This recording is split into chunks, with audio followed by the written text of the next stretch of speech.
2차 특검이 오늘 긴급 발표를 했습니다. 그 내용이 정말로 충격적입니다. 윤석열이 2차 계엄을 실제로 시도했다는 사실이 이제 심증이 아니라 물증으로 확인됐습니다. 국회에서 계엄 해제 결의가 난 직후에도 합참은 후방부대의 병력 추가 투입 가능성을 구체적으로 확인하고 있었다는 겁니다. 이 한 가지만으로도 모든 것이 달라졌습니다. 더 이상 변명의 여지가 없어진 순간입니다. 윤석열은 이제 법정 최고형을 피할 수 없게 됐고, 그를 끝까지 옹호했던 국민의힘도 정당 해산이라는 극단적인 수순을 밟아야 할 상황에 놓였습니다. 하지만 여기서 끝이 아닙니다. 이 충격적인 물증은 단순한 한 번의 실수가 아니라 두 번이고 세 번이고 헌법을 파괴하려 했던 체계적인 내란 기도였다는 것을 보여줍니다. 그렇다면 왜 하필 지금 이 모든 진실이 한꺼번에 드러난 걸까요? 그리고 이 사태를 막기 위해 우리가 지금 당장 해야 할 일은 무엇일까요? 이재명 대통령은 이미 특별감찰관 임명을 강력히 추진하고 있습니다. 대통령 권력을 스스로 견제하겠다는 민주주의의 기본 원칙을 실천하려는 움직임입니다. 10년 가까이 공석이었던 특별감찰관 자리를 이제야 채우려는 이유가 바로 여기에 있습니다. 권력이 감시를 받지 않으면 어떤 일이 벌어지는지 우리는 윤석열 정권에서 똑똑히 목격했기 때문입니다. 국민의힘 송원석 원내대표도 청와대의 뜻을 존중하고 환영한다고 밝혔습니다. 이제는 진짜 행동으로 보여줄 때입니다. 하지만 진짜 중요한 질문은 따로 있습니다.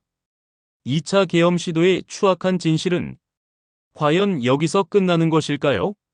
아니면 더 깊은 곳에 숨겨진 또 다른 사실들이 기다리고 있는 걸까요?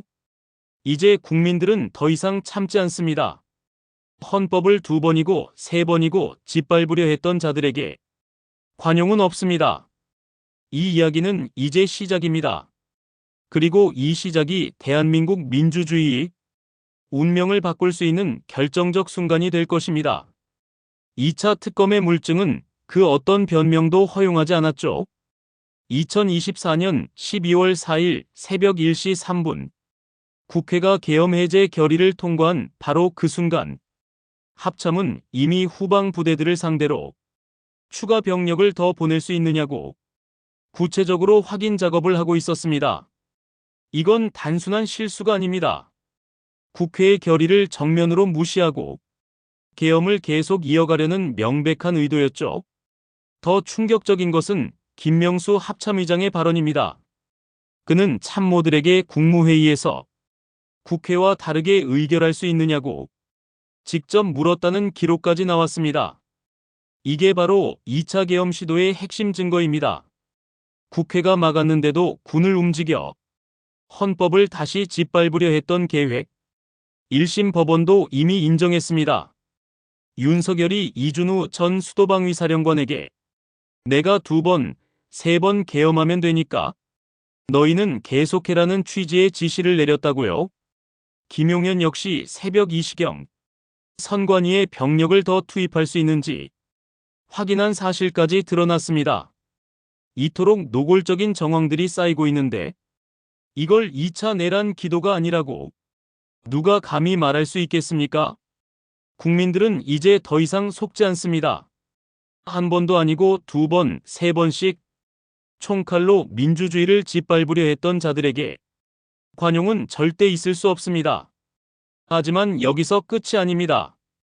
이 물증이 밝혀낸 것은 단순히 윤석열 개인의 야망이 아니라 권력이 감시를 받지 않으면 얼마나 위험해질 수 있는지 우리 눈앞에 생생하게 보여준 현실입니다. 그래서 지금 이재명 대통령이 특별감찰관 임명을 강력히 추진하는 이유가 바로 여기에 있습니다. 권력을 스스로 견제하겠다는 민주주의의 기본 약속. 그 약속을 지키기 위한 마지막 안전장치가 바로 특별감찰관입니다. 국민의힘도 더 이상 피할 수 없습니다. 송원석 원내대표가 이미 청와대의 뜻을 존중하고 환영한다고 밝혔으니까요. 이제 진짜 행동으로 보여줄 차례입니다. 하지만 과연 국민의힘이 이 물증 앞에서 어떤 선택을 할까요? 그리고 2차 계엄 시도의 추악한 진실은 여기서 끝나는 것일까요?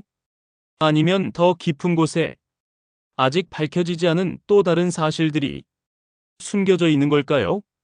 그렇다면 이 폭주하는 권력을 어떻게 막아야 할까요? 바로 지금 특별감찰관 임명이 가장 시급한 과제입니다. 이재명 대통령은 이미 2번이나 특별감찰관 임명을 요청했습니다. 스스로 권력을 견제하겠다는 민주주의의 기본 원칙을 실천하려는 강력한 의지의 표현입니다. 10년 가까이 공석이었던 자리를 이제야 채우려는 이유는 분명합니다. 윤석열 정권에서 우리는 감시와 통제를 받지 않는 권력이 얼마나 무섭게 폭주할 수 있는지 똑똑히 목격했기 때문입니다. 국민의힘 송원석 원내대표도 청와대의 뜻을 존중하고 환영한다고 공식적으로 밝혔습니다. 이제 말로만 그치지 말고 진짜 행동으로 보여줄 때입니다. 과거 특별감찰관은 여당 야당 대한변호사협회가 각각 추천해 임명됐습니다. 이번에도 국민의힘이 적극적으로 논의에 참여해 주길 바랍니다. 하지만 여기서 한 가지 분명히 해야 할 것이 있습니다. 윤석열과 그를 끝까지 옹호했던 국민의힘은 더 이상 단순한 정치 세력이 아닙니다.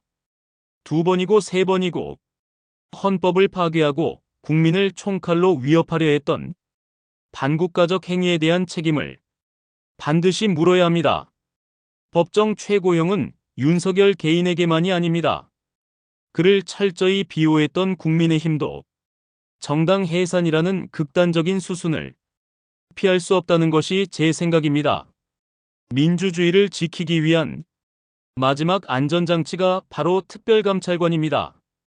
이제 국민의힘이 어떤 선택을 할지, 그리고 이 충격적인 2차 계엄 시도의 진짜 끝은 어디까지인지, 이 이야기는 아직 끝나지 않았습니다.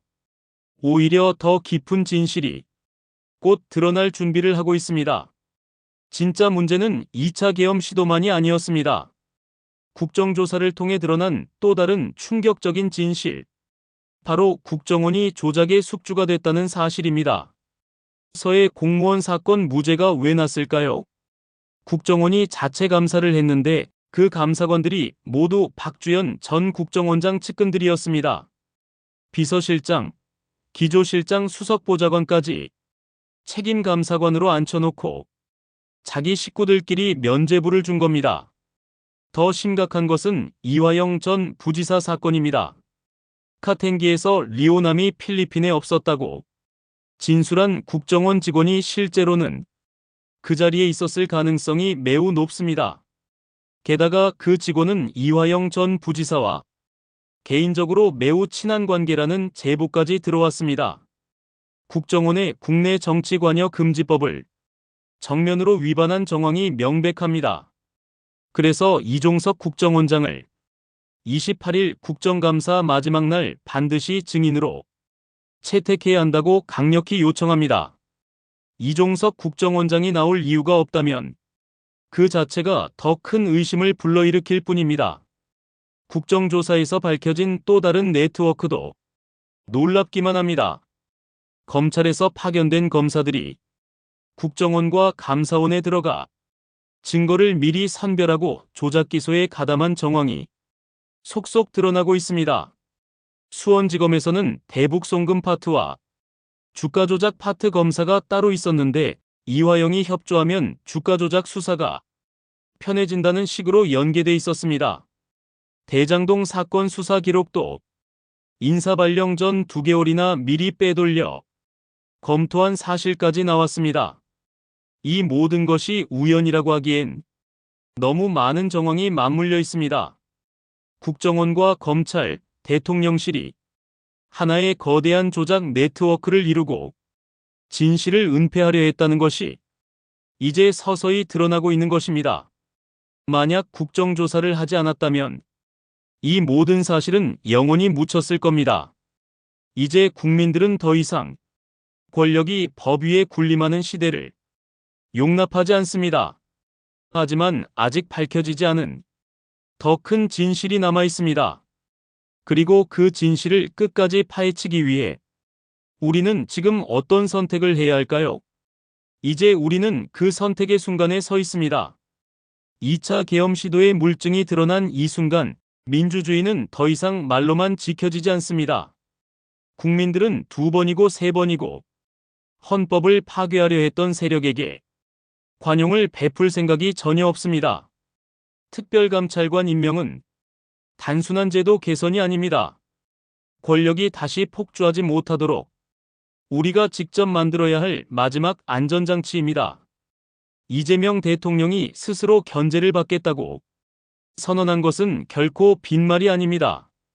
민주주의와 국민주권의 원칙을 실제로 지키려는 강한 의지입니다. 국민의힘도 이제 더 이상 피할 수 없는 선택 앞에 놓였습니다. 송원석 원내대표가 환영한다고 밝힌 만큼 이번에는 진짜 행동으로 증명해야 합니다. 하지만 진짜 중요한 것은 이 모든 진실을 끝까지 파헤치는 것입니다.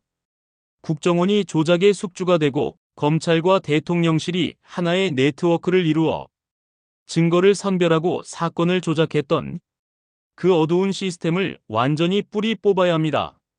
서해 공무원 사건, 이화영 사건, 대북 송금과 주가 조작까지 모든 것이 연결되어 있다는 사실이 이제 서서히 드러나고 있습니다. 만약 이번 국정조사를 통해 이 모든 것이 명명백백히 밝혀지지 않는다면 역사는 또다시 반복될 것입니다. 우리는 이제 선택해야 합니다. 권력이 법 위에 군림하는 시대를 다시 용납할 것인가, 아니면 진정한 민주주의를 우리 손으로 지켜낼 것인가. 윤석열과 국민의힘이 반국가적 음모의 뿌리를 완전히 뽑아내지 않는다면 국민의 분노는 결코 사그라지지 않을 것입니다. 이제 국민의 몫입니다. 우리가 지켜본 이 모든 진실을 잊지 않고 끝까지 기억하는 것. 민주주의는 결코 공짜로 주어지지 않습니다. 피로, 눈물, 그리고 끊임없는 경계로 지켜내야 하는 것입니다. 2차 계엄 시도의 추악한 진실이 오늘 드러난 것처럼 앞으로도 어떤 권력도 국민 위에 군림할 수 없다는 것을 우리가 직접 증명해야 할 때입니다. 여러분은 어떻게 생각하십니까? 특별감찰관이 정말 필요하다고 보십니까? 국민의힘이 이번에야말로 국정조사에 진심으로 협조할까요? 아니면 또다시 과거의 잘못을 반복하려 할까요? 이 선택이 대한민국 민주주의의 미래를 결정할 것입니다. 그리고 그 미래는 바로 우리 손에 달려 있습니다.